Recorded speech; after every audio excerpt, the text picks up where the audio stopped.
Si le monde entier a les yeux rivés sur le Festival de Cannes qui vit en ce moment sa 76e édition, du côté de la Porte d'Auteuil, en périphérie de Paris, c'est aussi l'heure de la grand-messe de la terre battue, à savoir Roland-Garros. Un moment clé pour le journaliste Laurent Luyat chargé de couvrir l'événement sportif depuis 2003. À cette occasion, celui-ci était l'invité du Buzz Télévision ce mardi 23 mai.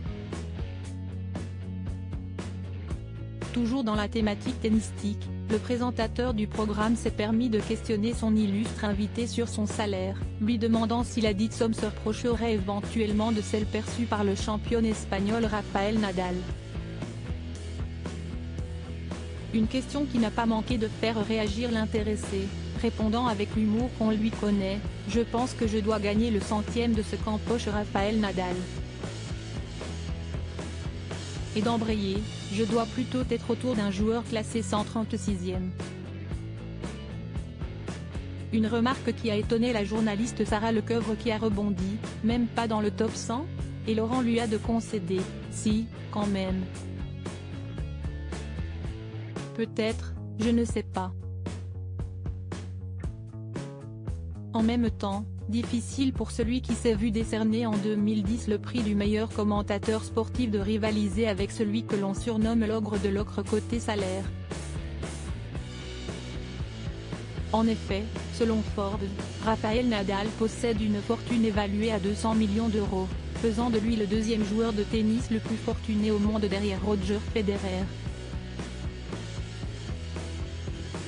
Supérieur à Olivier Véran, Roselyne Bachelot.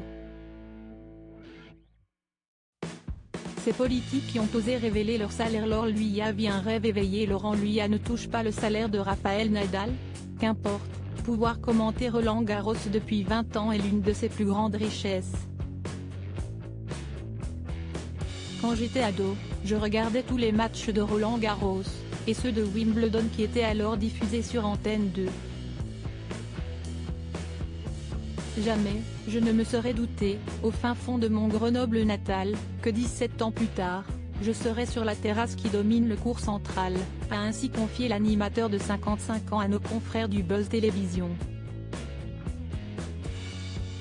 Et de révéler une anecdote amusante à propos de la compétition emblématique, un jour, Teddy Riner, qui était notre invité, a balancé une balle sur le cours central depuis la terrasse France Télévisions.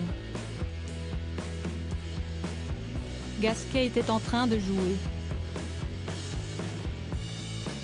Personne n'a osé rien dire à Teddy Riner. Même Gasquet qui l'a appris plus tard en conférence de presse. Article écrit en collaboration avec 6 médias. Crédit photo, capture d'écran Buzz Télévision.